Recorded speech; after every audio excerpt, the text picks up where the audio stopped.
ఒక రోగికి డబ్బు ఉండగానే సరికాదు, వైద్యులు ఉండగానే సరికాదు. వైద్యం సఫలం అవ్వాలి, రోగి స్వస్థత పొందాలి. అది జరగనప్పుడు సమయోచిత సహాయం అతనికి దేవుని నుండే రావాలి, దైవిక స్వస్థత. కాబట్టి కొంతమంది కొన్ని కార్యాలు చేయాలనుకున్నారు, చేతిలో డబ్బు, సమయోచిత సహాయం. కొంతమంది ఆత్మీయ జీవితంలో కృంగిపోయి ఉన్నారు. ఆ సమయంలో వాళ్ళకి డబ్బు ఉండొచ్చు, లేకపోతే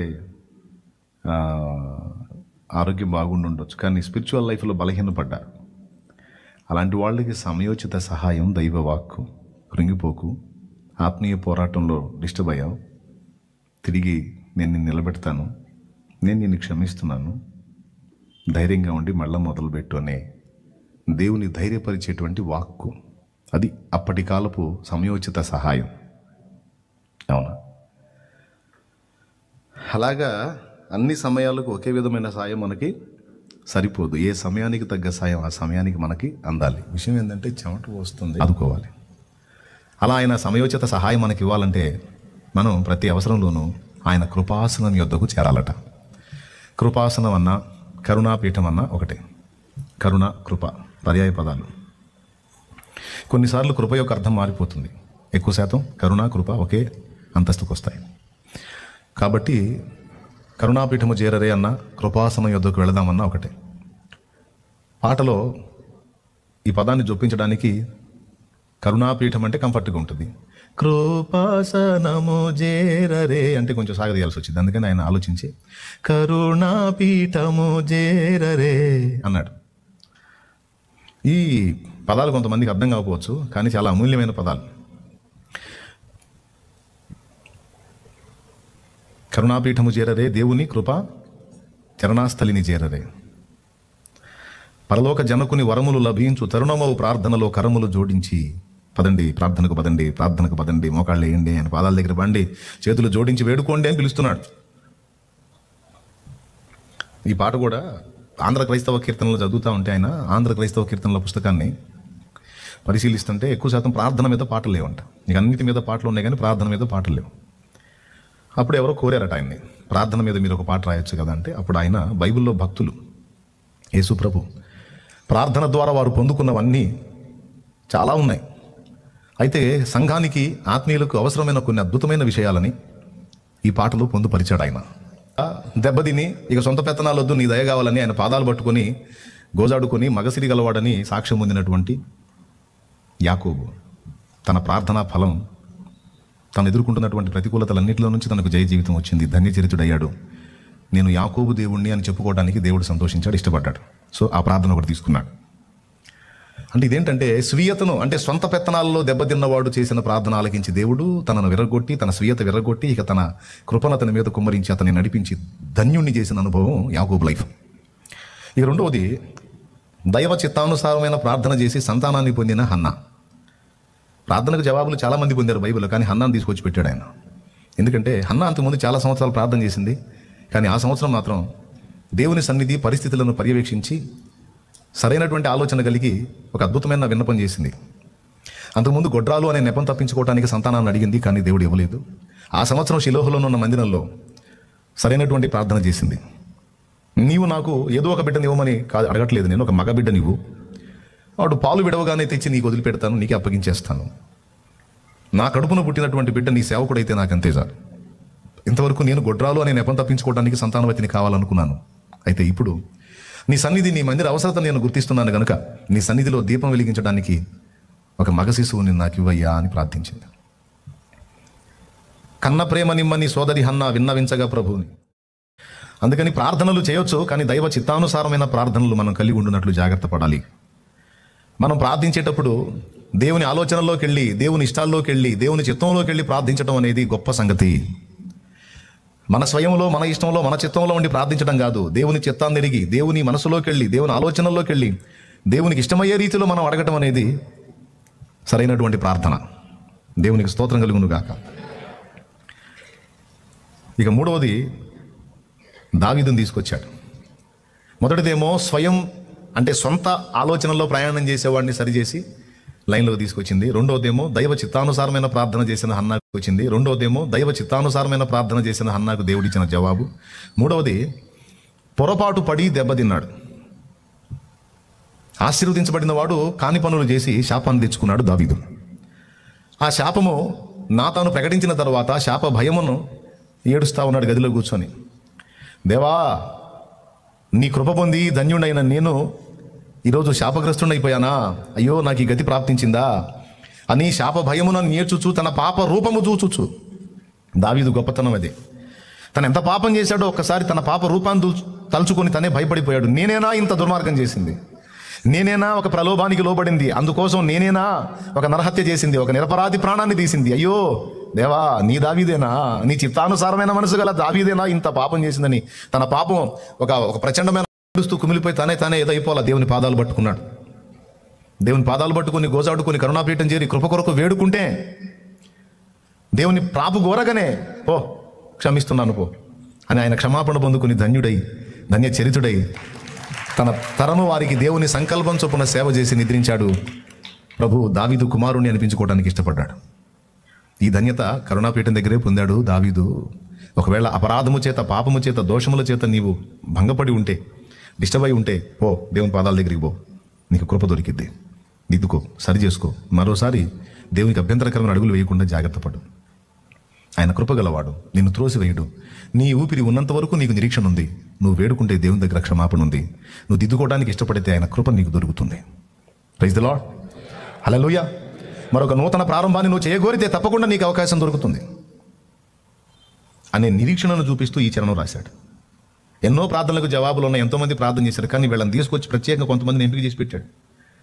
నాలుగవది, నాకు కలిగిన ప్రత్యక్షతలు బహు విశేషముగా ఉన్నందున నేను అత్యధికముగా హెచ్చిపోకుండా నిమిత్తము నన్ను నలగొట్టుటకై నా శరీరంలో ఒక ముళ్ళు సాతాను యొక్క దూతగా ఉంచబడిను. అది నా యుద్ధ నుండి తొలగిపోవాలని ముమ్మారు ప్రభువును వేడుకుంటుని, అందుకు ఆయన నా కృప నీకు చాలును, బలహీనత ఎందే నా శక్తి పరిపూర్ణమగుచున్నదని నాతో అనెను. అందరికంటే ఎక్కువ కృప దొరికింది నాకు, ఎక్కువ ప్రత్యక్షతలు పొందాను. ఎక్కువ ప్రత్యక్షతలు పొంది ఎక్కువ కృప పొందిన నేను అందరికంటే ప్రత్యేకమైన వాడిని, గొప్పవాడిని, స్పెషల్ అని ఇతరుల మీద అతిశయించి నన్ను నేనే గొప్ప చేసుకొని మరో లూసిఫర్ లాగా మారిపోయే అవకాశం నాకు ఉంది కనుక నేను అత్యధికముగా హెచ్చిపోకుండా నిమిత్తము, మన బ్లెంట్ భాషలో, మొరట భాషలో చెప్పాలంటే నేను ఎచ్చులు పడకుండా నిమిత్తము, నన్ను నలగొట్టుటకై నా శరీరంలో ఒక ముళ్ళును దేవుడు అనుమతించాడు. అది నన్ను బాధ పెట్టడం మొదలుపెట్టింది. అది నా నుండి తొలగించయ్యా అని నేను దేవుని వేడుకోవటం మొదలుపెట్టాను. అందుకు ఆయన నా కృపను నీకు చాలు, బలహీనత అయిందే నా శక్తి పరిపూర్ణమవుతుందని ఆయన నాతో అన్నాడు అని ఆ సబ్జెక్ట్ అంతా తెచ్చి, కాయమున వెత నోర్చుచు యోధుడు పౌలు సాయమీ ధరగోరుచు రోయుచు తన ముళ్ళు తీయుమని ప్రార్థించి, ముళ్ళు సంగతి ఏమో కానీ 1000 రెట్లుగా కృపను ఆప్యాయముగా పొందినదే కరుణాపీఠం రా నాయన. పొండి కరుణాపీఠం చేరండి, ప్రార్థించే స్థలములో చేరండి, కరములు జోడించండి, మోకాళ్ళు వేయండి, దేవుని వేడుకోండి. చిత్తమైతే ముళ్ళు తీస్తాడు, లేకపోతే కృపనిస్తాడు. ముళ్ళు అవసరమైతే ముళ్ళు ఉంచుతాడు, ముళ్ళు అవసరం లేదు, నీకు కొద్ది కాలం అవసరం అంటే ఉంచుతాడు. ముళ్ళుంచి ఏం చేస్తాడు? సావుకు అప్పచెప్తాడు, నో కృపనిస్తాడు. ముళ్ళు ఉన్నా నీకేం కాదు, బలహీనత ఉన్నా నీకేం కాదు. అదే బలహీనత ఎంతోమంది రాలిపోయినా సరే నీకేం కాదు.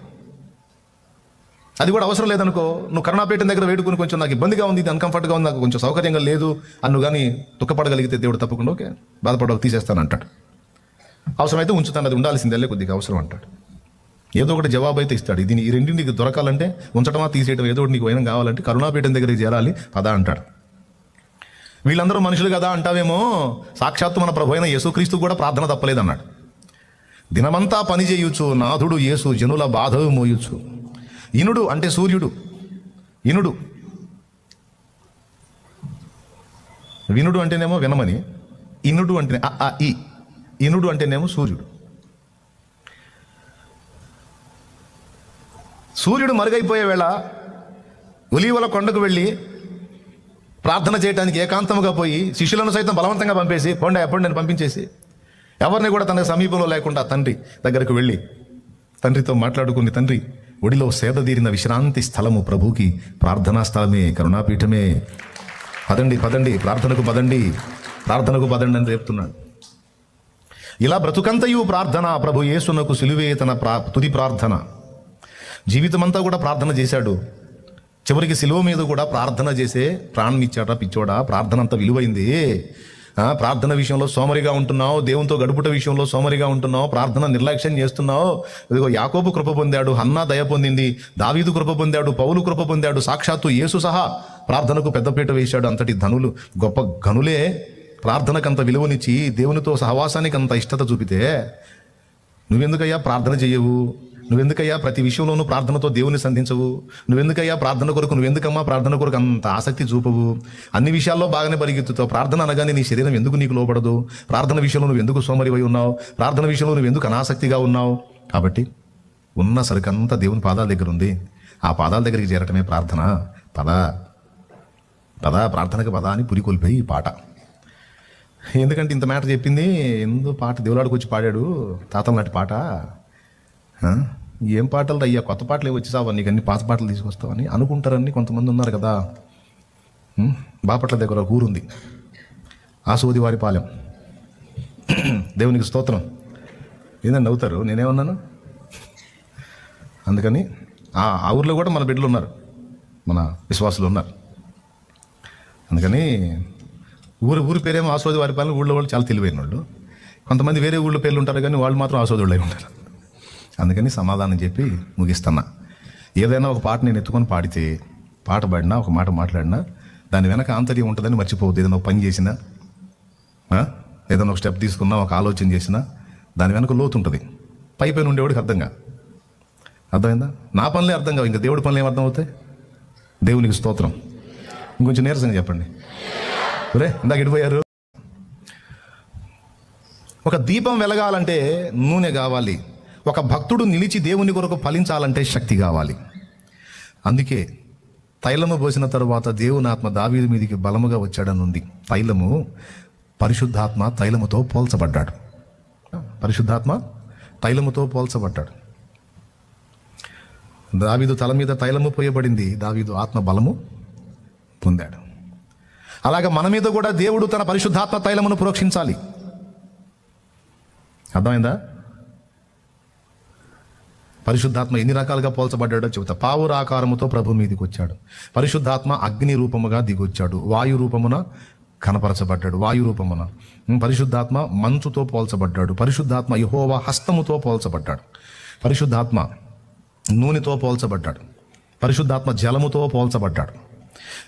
అర్థమైందా? నా యందు విశ్వాసముంచువాడెవడో వాని కడుపులో నుండి జీవజల నదులు ప్రవహించును అన్నాడు యోహాను సువార్త 7లో యేసయ్య. విశ్వసించబోవారు పొందబోయే ఆత్మను గురించి ఆయన ఈ మాట చెప్పాడని ఉంటుంది. చూడు, ఒక రోగిని స్వస్థపరచగలడు, ఆ శక్తిని విడుదల చేయగలుగుతాడు. పరిశుద్ధాత్మ ఏ కార్యమైనా చేయగలడు. దేవుని ఆత్మ, పరిశుద్ధాత్మ దేవుని ఆత్మ. ఈ ఆత్మ అనేక రకాల వస్తువులతో పోల్చబడ్డాడు. నూనె, అగ్ని, గాలి, మంచు, వర్షము. అందులో ఒకటి నూనె. ఇప్పుడు వచ్చాం అసలు పాయింట్ దగ్గరికి. అందులో ఒకటి నూనె. ఈ ఆత్మ సహాయం వలన సమస్త కార్యాలు చేయుటకు మనకు శక్తి కలుగుతుంది. మరి ఆత్మ ఒకటే, కానీ ఎన్ని విభాగాలుగా రూపాంతరం చెంది మనందరి మీదికి లోనికి కూడా వచ్చి పనిచేస్తున్నాడో చూడండి. మనలో నివాసం ఉంటున్నాడు, మన మీద అభిషేకమై వస్తున్నాడు. మళ్ళీ మనందరికీ వేరుగా దేవుని యొద్ద దేవుని ఆత్మ ఉన్నాడు. మళ్ళా దేవునికి స్తోత్రం.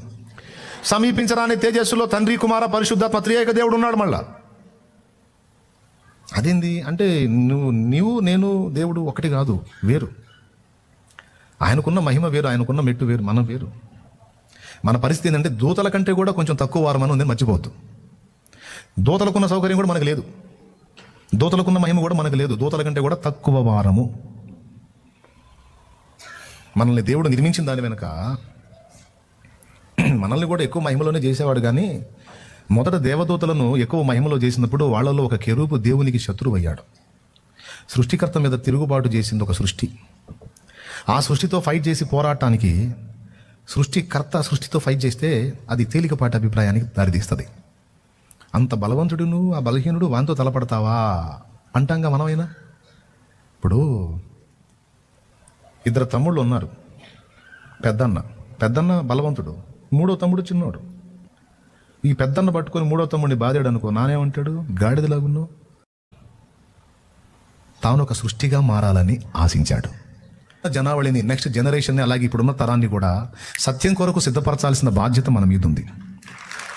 ఏది సత్యమో, ఏది అసత్యమో, ఏది వాస్తవమో, ఏది అవాస్తవమో, ఏది వాక్య సారాంశ సత్యమో, ఏది నిజమో, ఏది అబద్ధమో, ఏది అనుసరించాల్సిన త్రోవో, ఏది అనుసరించకూడని త్రోవో, దేని మీద డిపెండ్ అవ్వాలో, దేని మీద డిపెండ్ అవ్వకూడదో సభ్య సమాజానికి నేర్పునట్లు, మనము కూడా నేర్చుకుని అడుగులు వేయునట్లు దేవుడు తన వివేచన ఆత్మను మనకు దయచేసి. నా బిడ్డలు తొందరపడరు, నేను ముందే చెప్పున్నాను. అక్కడ అదంట, ఇక్కడ ఇదంట, అక్కడ మామూలుగా చెప్పట్లేదంటే, ఇక్కడ అట్టంటే అంటే నువ్వు ఆడికన్నా పో, వాగులో దూకు, నాకు తెలియదు. కొంచెం వివేచన కలిగి అడుగులే. ఎవరు ఏదైనా చెప్పని కొంచెం వివేచించు. వాళ్ళు ఏం మాట్లాడుతున్నారు, వాళ్ళు ఏ సంబంధులు, వారి విషయంలో దేవుడు నీకేం బయలుపరుస్తున్నాడు. ఏదో 4 మాటలు అలా అనగానే వెంటనే కనెక్ట్ అయిపోయి బలైపోవాకు. కొంచెం వివేచన కలిగి అడుగులు వేయి. స్టార్టింగ్లో కొంతమందిని అలాగున చూశాను నేను. కొంతమంది బలైపోయారు. వాస్తవం నేను చెప్పినా వినకుండా కొంతమంది సేవకులే బలైపోయారు. సేవకులు బలైపోయారు. చెప్పాను నేను, ఫలానా వ్యక్తిని మీరు నమ్ముతున్నారు, ఆ వ్యక్తి ఇంత మోసంగా ఉన్నారు, పర్సనల్ భయంకరంగా ఉంది, మీరు నాకెంతో సమీపస్తులు కాబట్టి అతని విషయంలో మీరు మోసపోయే ఛాన్స్ ఉంది, జాగ్రత్త, మీరు పెద్ద మొత్తాల్లో డబ్బులు ఇస్తున్నారు, మీరు ప్రమాదంలో పడతారని ఒక దైవజనుడికి నేను అప్పటి రోజుల్లో చాలా కష్టకాలంలో ఓన్లీ ఫోన్ మాట్లాడడానికి ఫోన్ బిల్ ఆ రోజు 100 రూపాయలు ఇంట్లో ఉంటే పెద్ద పండగలాగా ఉన్న దినాల్లో 60 రూపాయలు బిల్ అయింది నాకు. అన్నిటికంటే ముఖ్యం వాక్యం. యెహోషువతో దేవుడు అదే చెప్పాడు, నేను నీకు ఆజ్ఞాపించిన మాటలను గైకొనుటకు నీవు జాగ్రత్త పడో.